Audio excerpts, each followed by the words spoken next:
एक नारा हुसैनियत का और एक नारा हिंदुस्तान का जिंदाबाद का नारा लगाएं, ताकि दुनिया को ये एहसास हो जाए कि जो हुसैनी होता है वो हिंदुस्तान का दुश्मन नहीं होता है।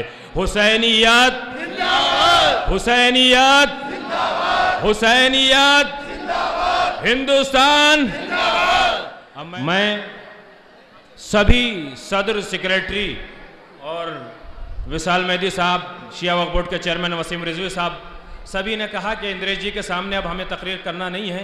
क्यों? इसलिए कि बड़ी ही सम्मानित शख्सियत हैं, सब सुनेंगे, इंद्रेश जी करेंगे। एक नारे हैदरी जोरदार लगाएं और मैं उनको आवाज़ दे रहा हूं, नारे हैदरी।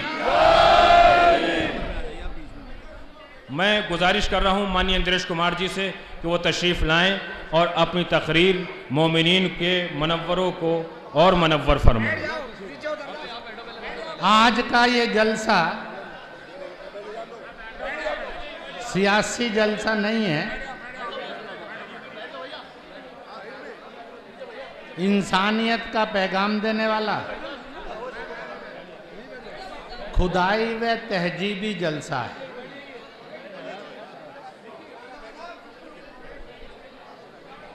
जब जलसे सियासी होते हैं तो शैतान आ सकता है, पर जब जलसे खुदाई और तहजीबी होते हैं तो शैतान को भागना पड़ता है, वो उस जलसे में कभी आ नहीं सकता। जलसा अजीम भी है, पवित्र भी है।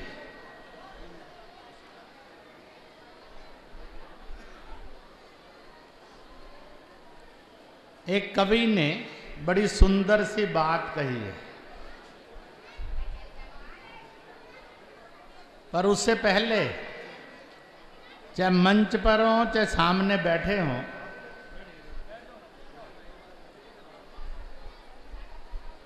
तो मैं आपको खुदाई इबादत में याद करूंगा। इस जलसे में उपस्थित मोहतरम मोहतरमाओं, भाइयों और बहनों, भाई बहन का रिश्ता खून का और खुदाई रिश्ता होता है। इसको मालिक तय करता है, इंसान नहीं तय करता है। कौन किसका भाई बहन होगा, इसका फैसला मालिक ने किया। इसलिए कहते हैं भाई बहन का रिश्ता, माँ और बेटे का रिश्ता खुदाई रिश्ता होता है। इस खुदाई रिश्ते की मालिक ने, खुदा ने रसूल के द्वारा कुरान शरीफ में वर्णन करते हुए कहा, हे इंसान, अगर जन्नत कहीं है तो उसके कुरान शरीफ में 14-15 रास्ते बताए हैं जन्नती जीने के लिए। उनमें से एक रास्ता है, अम्मी जान नहीं कहा, वालिदा नहीं कहा, मान खुदा ने मदर नहीं कहा, उन्होंने कहा, हे रसूल लिख, माँ के कदमों में जन्नत है। फिर औरत को तलाक कैसा, जन्मने से पहले मौत कैसी, फिर उसके साथ बदसलूकी कैसी, ये सब मालिक ने गुनाह कहे।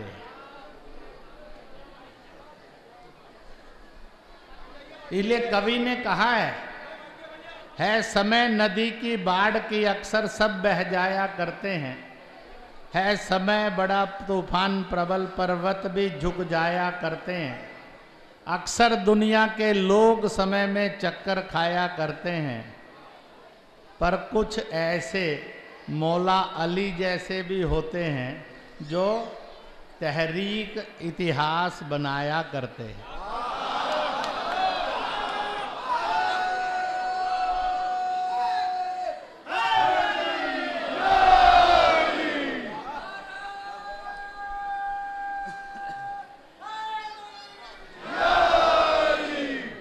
हम किस्मत वाले हैं, हम उस इंसान के पीछे चले हैं जिसकी नबियों जैसी शख्सियत है। उनको नबी का दर्जा मिला कि नहीं मिला? पर नबी ने कहा, अगर मुझे देखना और जानना चाहते हो तो मौला अली, और मौला अली मैं हूं, मेरे में मौला अली है, मौला अली में मैं हूं। आप उसकी इबादत के लिए यहाँ आए, इसलिए आए हैं कि कुछ दुख दर्द दूर हो जाए। इसलिए ऐसी शख्सियतें तहरीक में, हिस्ट्री में कुछ कुछ होती हैं, और वो लाखों लोग बहुत खुश नसीब होते हैं जो इन शख्सियतों के पीछे चल पड़ते, उनको अपना रहबर मानकर नबी को और खुदा को जानने और पाने के लिए जद्दोजहद करते हैं।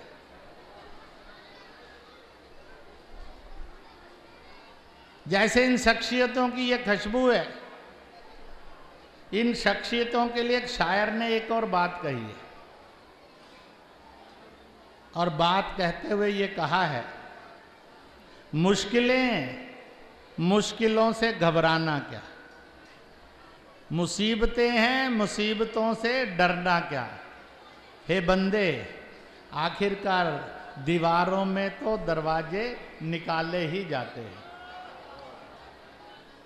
जब हम ऐसे उर्स में आते हैं, यहाँ आकर यही एक सीख मिलती है, हे बंदे डर कर, झूठ बोलकर, गलत काम करके मत जी, अच्छे काम कर, तेरी मुसीबतें मौला अली मालिक दूर कर देंगे।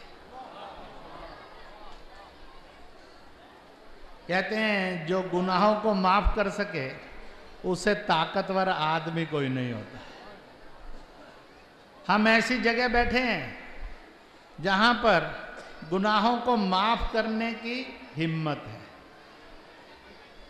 हम कितने भी गुनाहों के साथ आए, पर ईमानदारी से कबूल कर लेंगे तो माफ हो जाएंगे, और अगर बेईमानी से कबूल करने में बेईमानी कर ली तो गड़बड़ हो जाएगी। इसलिए कहते हैं उर्स में आते समय पहला काम करना चाहिए, जब हज के लिए जाते हैं तो कुछ पत्थर मारते हैं शैतान को कि तेरा यहाँ कोई काम नहीं है, यहाँ तो खुदा की महफिल है, शैतान का क्या लेना। तो मैं इस उर्स पर जब आ रहा था, मैंने भी मन मन में कहा, हे शैतान तू कहीं आगे पीछे दाएं बाएं हो, पत्थर मारे, इससे अच्छा तू पहले ही चला जाए। और मुझे ऐसा लगा जब मैं इस भीड़ भाड़ में आया, कदम रखने की जगह नहीं, चलते समय शरीर से शरीर टकराता है, जोश में धक्का मुक्की भी होती है, पर मुझे लगा तो भी एक शांति है, एक अमन है, एक सलामती है, एक मोहब्बत है। इसी को कहते हैं कि स्थान खुदाई है, महफिल भी खुदाई है।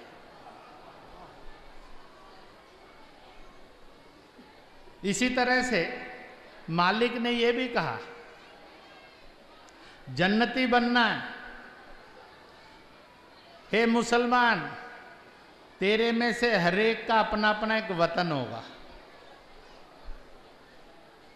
मैंने जब अपने घर से तुझे भेजा, जन्नत से भेजा, खुदा के घर से भेजा, अल्लाह के दरबार से भेजा, तो इंसान था। पर हे इंसान, जब तू दुनिया में जाएगा तेरी पहचान तेरे वतन से हो।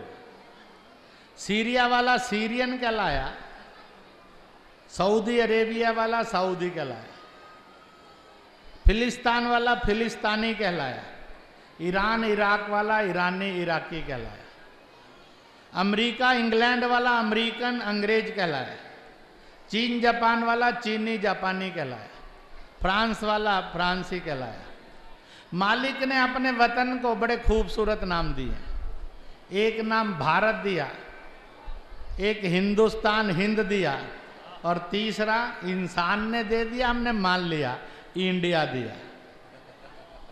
इस वतन के कारण भारत से हम भारतीय और भारतवासी हैं, हिंदुस्तान से हम हिंदुस्तानी हैं, हिंदी हैं, हिंदू हैं।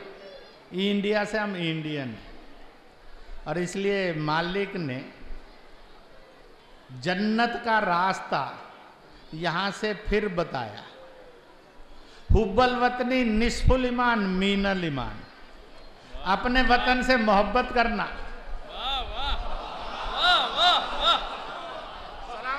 मोहम्मद वाले मोहम्मद।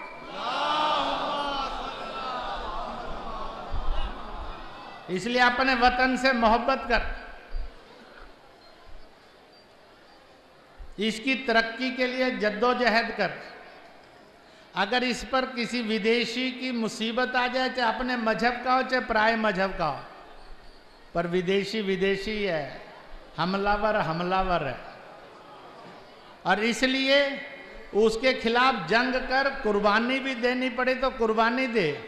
तू ईमान वाला होगा और हर ईमान वाले को जन्नत जन्नत जन्नत नसीब हो।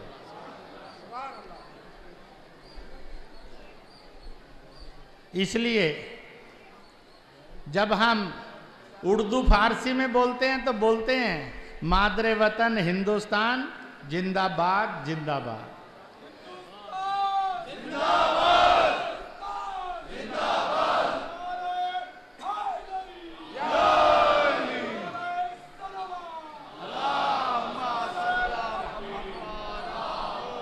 जब अंग्रेजी में बोलते हैं तो सैल्यूट टू मदर इंडिया बोलते हैं।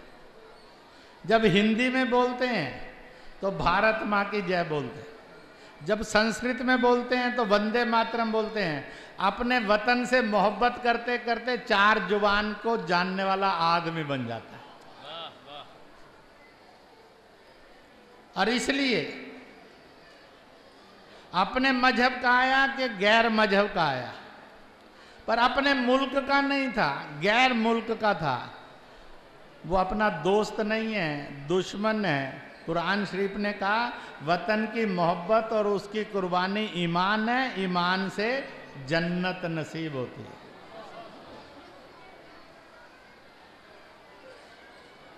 इसलिए जब मौला अली, उनके भी वतन पर संकट आया तो उन्होंने भी जंग लड़ी उसके लिए, पर अपने वतन को कभी गुलाम नहीं होने दिया। उसकी आजादी की लो सदा जागती रही। पर जमाने ने पलटा खाया। हजरत इमाम हुसैन, परंतु किस्मत किसको मिलती है ये तो मालिक तय करता है। काबा, जिसको सबसे पवित्र मस्जिद माना जाता है, इबादत गाह माना जाता है। अंग्रेजी में बोलो तो प्रेयर प्लेस है, हिंदी में बोलो तो मंदिर है, परंतु अरबी में बोलो तो काबा।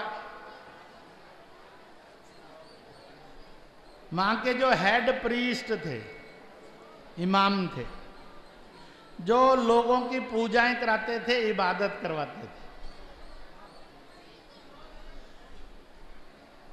मैं और आप जन्मे हैं, कहीं ना कहीं तो जन्मे ही हैं, परंतु मालिक के दरबार में, मालिक के सामने, मालिक की गोद में जो जन्मे, समझ लो वो कोई खास है। मौला अली मालिक की गोद में, मालिक के सामने, मालिक से जन्मे हुए इंसान है। ऐसे इंसान दुनिया में बड़े थोड़े होते हैं। मौला अली को ये खुशकिस्मती मालिक ने दी, उन्हीं की संतान बने हजरत इमाम हुसैन। सीरिया में बादशाह बन गया यजीद। हुसैन को षड्यंत्र से मरवा दिया गया। हुसैन बादशाह नहीं बने, इसलिए एक खुदा में भरोसे करने वाले और आतंक की आवाज पर चलने वाले का झगड़ा शुरू हुआ, और दुनिया का पहला आतंकी यजीद बना। और दुनिया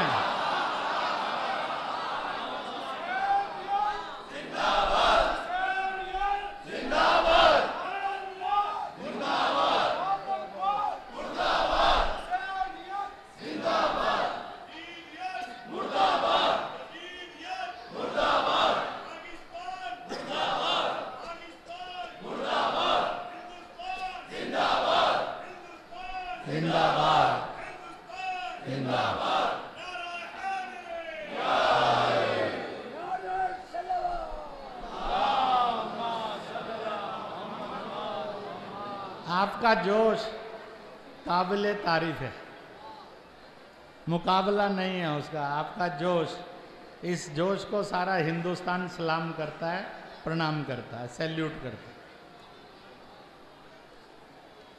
और उस समय इस शैतान और आतंकी के सामने फरिश्ताई और इंसानियत की तस्वीर बने, जिनको दुनिया हजरत इमाम हुसैन के रूप में जानती। करबला का मैदान आ गया। मैं बाकी कहानी नहीं सुनाऊंगा, आप मेरे से ज्यादा जानते हैं। जब मौत सामने थी और जिंदगी सामने थी, मौत को टाला जाए, जिंदगी के साथ मोहब्बत की जाए, शैतानियत से दूर रहा जाए, फरिश्ताई बना जाए। तो उस समय हजरत इमाम हुसैन ने 3 बातें कही। पहला, मुझे मदीना ले चलो, मैं सारी जिंदगी मालिक की इबादत में बिता दूंगा, कोई सियासत नहीं करूंगा। इससे बढ़िया सुलह नहीं हो सकती, इससे बढ़िया नेक नियति नहीं हो सकती। पर वो ठुकरा दी गई, कबूल नहीं हुई। कहा भाई जो भी तेरा मालिक है, चल उससे मिलेंगे।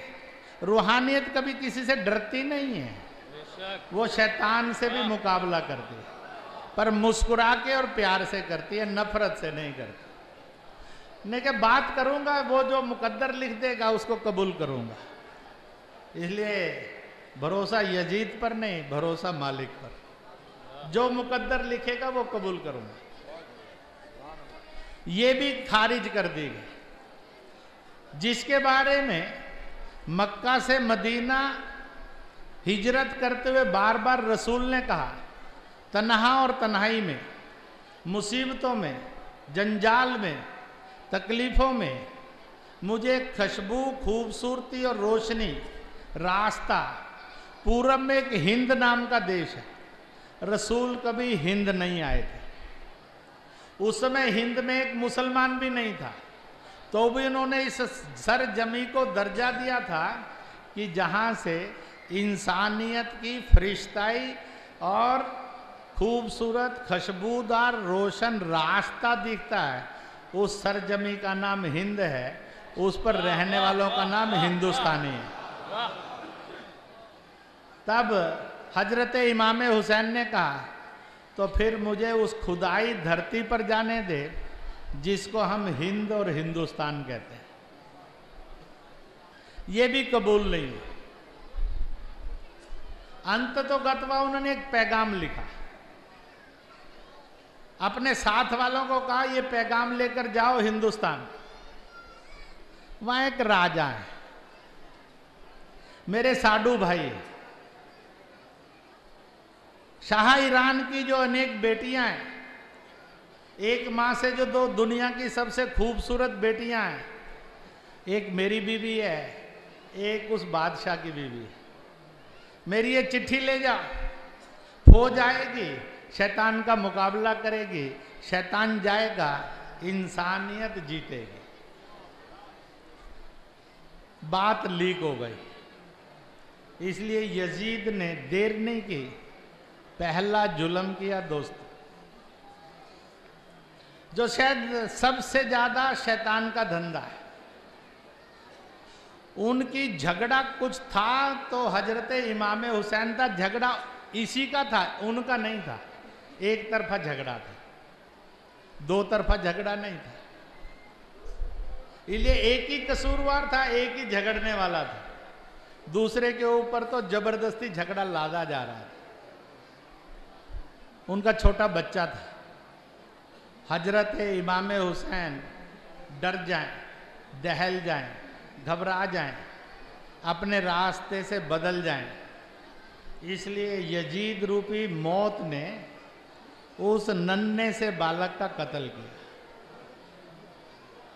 जब कत्ल किया तो उस समय खुदाई करिश्मा घटा था दोस्तों, और खुदाई करिश्मा था कि जैसे ही कत्ल हुआ उस बालक का, हजरत इमाम हुसैन के दोनों हाथ पल्ले के साथ आगे बढ़े, सारा खून अपने हाथों पर शरीर पर लेकर मल लिया। उस बच्चे का एक कतरा खून भी सर जमी पर गिरने नहीं दिया। ये कहते हुए ये बालक, मालिक की दुआ है, सर जमी हमारा ईमान से जन्नत का रास्ता है, अगर इस निर्दोष बालक का खून सर जमी पर गिरेगा तो माँ तड़फ जाएगी, बिलख जाएगी। इसलिए सारा जो भी अत्याचार और जुल्म था अपने चेहरे पर उन्होंने ले लिया। उसको दुनिया कहती है ये हजरत इमाम हुसैन हैं। इतना कठिन दौर सहना दुनिया में बहुत मुश्किल है दोस्तों। सुनने में कठिन है, सहने में कितना तकलीफ वाला हो। पर जिन्होंने ये कष्ट भी इंसानियत के लिए सह लिया, परंतु उन्होंने शैतानियत से, दंगे से, खून खराबे से, हिंसा से सौदा नहीं किया, समझौता नहीं किया, वो अपने सच पर अड़े रहे। यही खुदा की इबादत का नेक रास्ता था जो उन्होंने उस कुर्बानी के समय में दिखाया। मैं अभी उज्जैन गया हुआ था, एक जगह एक छोटा सा पत्थर लगा। वो पत्थर करबला के मैदान का माना जाता है। पत्थर का साइज बहुत बड़ा नहीं है, 1 फुट के लगभग लंबा है, 9 इंच चौड़ा है, चमकता बहुत है। मैंने कहा मैंने सुना है कि यहाँ करबले के मैदान का पत्थर है और 800,000 साल पहले आया था, तो मैं भी उसके दीदार करना चाहता हूँ। मैं तब दीदार करने गया। मैंने पत्थर को देखते देखते देखते देखते मुझे नजीर की एक शायरी ध्यान में आ गई। ऐसे ही एक उर्स पर आते हुए अजमेर शरीफ के 125 साल पहले नजीर से कई बातें लोगों ने पूछी, तो उन्होंने एक बड़ी कामयाब बात कही दोस्तों, जब आंखों में हो खुदाई तो पत्थर भी खुदा नजर आया, जब आंखें ही पथराई तो खुदा भी पत्थर नजर आया। मालिक मैंने तो तेरे में खुदा देखा, पर कुछ लोग कहते हैं ये बुत प्रस्ती है, शायद उनकी आंखें ही पथराई हुई। आप जिस उर्स के लिए आए हैं वो पत्थर नहीं है, वो खुदा का रूप है, उसमें स्वयं खुदा है। खुदा ने भेजी हुई अपनी नियामतें। तो जब मैंने पत्थर देखा, मैंने उनको देखने के बाद कहा, पहला देखो ये एक इंसान का चेहरा है, परंतु ध्यान रखना वो एक ऐसे शख्स हैं 1400-1500 साल में पूरी दुनिया की सरजमी पर, जब उनका कत्ल हुआ तो खून का एक कतरा भी जमीन पर नहीं गिरा, ऊपर से फरिश्ते आए और पूरे का पूरा खून लेकर मालिक के घर चले गए। इसलिए कहते हैं हजरत इमाम हुसैन को मालिक ने मौत के समय ही कबूल कर लिया। तेरी सरजमी पर कोई ज़रूरत नहीं है, तू फरिश्ता था, फरिश्ता है, फरिश्तों की जगह ही तेरी जगह है। इसलिए उनको खून के साथ आकाश में ले गए। इसलिए ये करबला में घटा। मैंने कहा देखो ये लाल लकीरें जा रही हैं और फैलती जा रही हैं, ये हजरत इमाम हुसैन का रक्त है जो आकाश की तरफ फरिश्ते ले जा रहे हैं। तो उनको बड़ा आश्चर्य हुआ कि हम तो सालों से देख रहे हैं, और भाई साहब आए, उन्होंने इस पत्थर में किस किस चीज के दीदार करा दिए। कहते हैं नेक नियति से सोचो तो मालिक भी रोशनी देता है। और इसलिए हिंदुस्तान के उस बादशाह ने जो ब्राह्मण 6 फुट से ऊंचे थे उनकी एक फौज सजाकर भेजा था। दर्रा खैबर पार करते करते सूचना मिली इमाम हुसैन का कत्ल हो गया, परंतु फौजियों ने कहा, मालिक ने, राजा ने कहा कि तो हमारा मौसा खतरे में, मौसी खतरे में है, उसकी हिफाजत करनी है, तो भी फौजें आगे बढ़ी। यजीद पर हमला हुआ, यजीद भागे, कुछ लोग मारे गए, उनका किसी भी तरीके से अंतिम संस्कार नहीं हुआ। जो वहां रुक गए, जो मारे गए और जो लड़ने गए थे, दुनिया ने पूछा ये लोग कौन है? 2-3 हजार लोगों ने कहा एक धरती पर फरिश्ता आया था इमाम हुसैन, उसकी मदद के लिए, उसकी मोहब्बत में जो गए थे कुर्बानी देने के लिए, वो हैं आज वो हिंदुस्तान में और हुसैनी वाला मुसलमान जाने जाते हैं, जो हुसैन की मदद के लिए जंग के मैदान में उतरे थे। और इसलिए वहां से जो हिंदुस्तान से हजरत इमाम हुसैन की मदद के लिए फौजी गए थे, उनकी कुर्बानियां हुई। उन्हीं की कुर्बानियों का एक उर्स हुसैन टेकड़ी में भी भरता है, वो 113 कुर्बानियों का उर्स है दोस्तों। इसलिए हिंदुस्तान और ईरान, ईरान नहीं अरब, मौला अली हजरत इमाम हुसैन का ये रिश्ता दुनिया की सबसे बड़ी इबादत है, सबसे बड़ी तहरीक है। जब मैं आ रहा था तो उसको याद करते हुए आ रहा था, परंतु यहाँ जो भी तकरीरें होंगी, आपसे एक छोटी सी चीज मुझे मांगनी है। कहते हैं जो मांगे वो भिखारी, जो दे वो बादशाह। इसलिए अब 1 मिनट के लिए मैं भिखारी हूं, आप सब बादशाह। दोगे तो इज्जत और शान आपकी बढ़ेगी, नहीं दोगे तो लोग कहेंगे बादशाह होने के वजह तकदीर के मारे हुए। इसलिए साहब इज्जत बेइज्जती का सवाल आपका होगा, मेरा नहीं है, क्योंकि मुझे तो मांगना। रमजान रमदान आ रहा, ये खूनियों के अमन वाला, ये दंगाइयों के मोहब्बत वाला, ये पत्थर फेंकने वाला, छुरा चलाने वाला, गोली चलाने वाला, बम बरसाने वाला हो, कि ये सलामती का, भाईचारे का, तालीम और तरक्की का। आज पूरी शिया कम्युनिटी को हिंदुस्तान में और दुनिया में मैसेज देना, फिर शियाओं तक नहीं रुकना, सब मुसलमानों के पास जाए। मुसलमानों नहीं, सारे हिंदुस्तानियों के पास जाए। इस बार का रमजान खून वाला नहीं होगा, पत्थरबाजी वाला नहीं होगा, छुरेबाजी वाला नहीं होगा, दंगे वाला नहीं होगा, नफरत वाला नहीं होगा, झगड़े मारपीट वाला, गोली और बम वाला नहीं होगा। होगा तो प्यार का होगा, मोहब्बत का होगा, सलामती का होगा, अमन का होगा, तालीम का होगा, तरक्की का होगा। आप लाखों लोग यहाँ हैं, मैं मीडिया के द्वारा इस हिंदुस्तान के सब सियासी और मजहबी नेताओं को भी कहता हूँ, पहला एक रमजान ले आओ, जो रमजान मोहब्बत मोहब्बत मोहब्बत, अमन अमन अमन, सलामती सलामती सलामती, भाईचारा भाईचारा भाईचारा, तरक्की तरक्की तरक्की, इसकी खुशबू चारों ओर फैलाएगा। ऐसा रमजान लाएंगे, ऐसा रमजान मनाएंगे। अपने गली मोहल्ले के अंदर किसी जात का, किसी मजहब का, किसी दल का आदमी है, उसको भी रोजा इफ्तियारी में सम्मिलित करेंगे और एक नया, इस दीन की, इस उर्स की एक नई खुशबू। मौला अली की खुशबू क्या है? हजरत इमाम हुसैन की खुशबू क्या है? वो प्यार है, मोहब्बत है, भाईचारा है, तालीम है, तरक्की है, अमन है। और इसको हम जन जन तक लेकर जाएंगे। हम बनेंगे, एक नया हिंदुस्तान बनाएंगे और एक नई दुनिया होगी। नहीं तो दुनिया बड़ी अजीब है दोस्तों।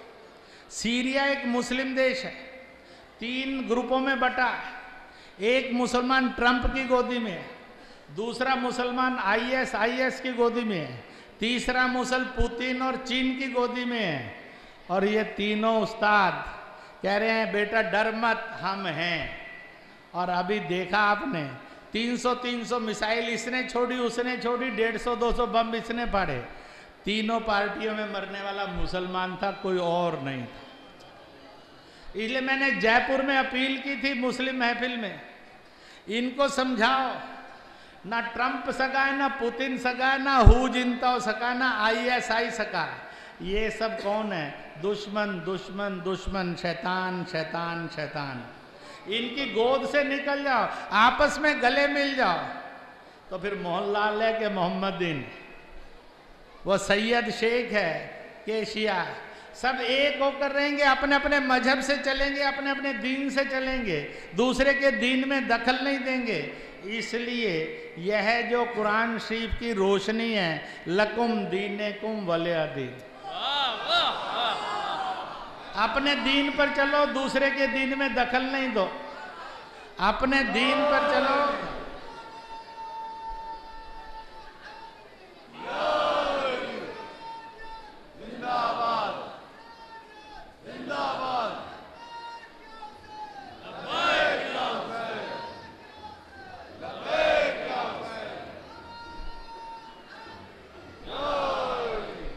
और इसलिए अपने अपने दीन पर चलो, दूसरे के दीन में दखल नहीं दो। इसी को इंसानियत कहा गया, इसी को फरिश्ता ही कहा गया, इसी को जन्नत में जाने का रास्ता कहा गया। मुझे कोको मुस्तफा ने बहुत आग्रह किया था, मैं अपने कई तरह के कार्यक्रमों में बदल करते करते आपकी इस महफिल में आया। शायद मैं कम आया, मालिक ने मुझे यहाँ भेज दिया, कहते चल नालायक, तेरा आज का दिन इस उर्स के लिए और इन भाई और बहनों के बीच में बिताने के लिए है। इसलिए मैं खुशकिस्मत हूँ, आपकी महफिल में मैं भी शामिल हूँ। जिन्होंने बुलाया, मालिक ने उनको इशारा किया, देख मेरा काम कर। इन्होंने मुस्तैदी से किया और मुझे भी मालिक की तकदीर ध्यान में आ गई। जब मालिक की इच्छा है इस महफिल में आना है तो मुझे आना चाहिए, नहीं तो नाफरमानी हो जाएगी। मैं खुशकिस्मत हूँ, ऐसे उर्स और मेला। अपना हिंदुस्तान मेलों का, त्योहारों का और उर्सों का है। मैंने एक जगह ऐसी चर्चा की, या मौला, या अली, या इमाम, या हुसैन किया, या खुदा किया, या अल्लाह अकबर किया, या राम राम किया, या वाहेगुरु वाहेगुरु किया। हम नहीं भी बोले, सुन लिया। मुझे बताओ कौन सी चीज खतरे में आ जाएगी? मान लो आपने राम राम सुना, ओम नमो शिवाय सुना, या अली सुना, या हुसैन सुना, वाहेगुरु सुना, ईश्वर ईश्वर सुना, आपने खुदा खुदा सुना, और मैंने पूछा कि बताओ किस किस का दीन चला गया, घर में घुसने नहीं देंगे, मस्जिद के बाहर बंदूक खड़ी होगी, गोली मार दी जाएगी, आपको मजहब से निकाल दिया जाएगा, या सचमुच में सब बोले और सब सुना तो असल में खुदा के हम सही बंदे बने, हम सच्चे हिंदुस्तानी बने। जो सबको सुने, सबको माने, वो इंसान फरिश्ता है, हिंदुस्तानी है। जो इनमें भेद करे और झगड़े लाए, वो शैतान का दोस्त है। साहब हज जाओ, 4 पत्थर शैतान को वहाँ मारो, उर्स पर आओ तो घुसने से पहले 2 पत्थर वहाँ शैतान को मारे।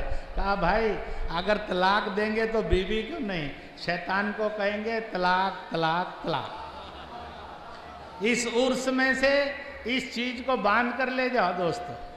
और इसलिए मैं मालिक से दुआ करूँगा आप सबकी ज़िंदगियों में रोशनी हो, तालीम आए, रोजगार आए, बेबसी जाए।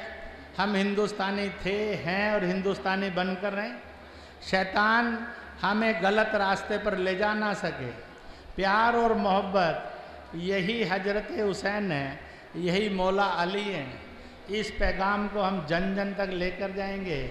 इस बार का रमज़ान मोहब्बत का रमज़ान होगा, सलामती का और अमन का रमज़ान होगा।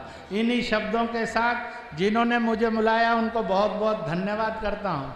आप सब ने मुझे सुना, आप सबको बहुत मुबारक करता हूँ। मालिक हम सब पर वो रजा मेहरबानी बरसाए, हमारे दुख दूर हों, दर्द मिटें, हम भी हिम्मत के साथ एक अच्छी इंसानियत की ज़िंदगी जी सकें। इन्हीं शब्दों के साथ एक बार नारा लगाएंगे, मैं कहूँगा एक भारत एक भारतीय, आप कहेंगे जय जय भारत। एक भारत एक भारतीय, एक भारत एक भारतीय। मैं दूसरा नारा लगाऊंगा, एक हिंदुस्तान एक हिंदुस्तानी, आप कहेंगे जय जय हिंदुस्तान। एक हिंदुस्तान एक हिंदुस्तानी,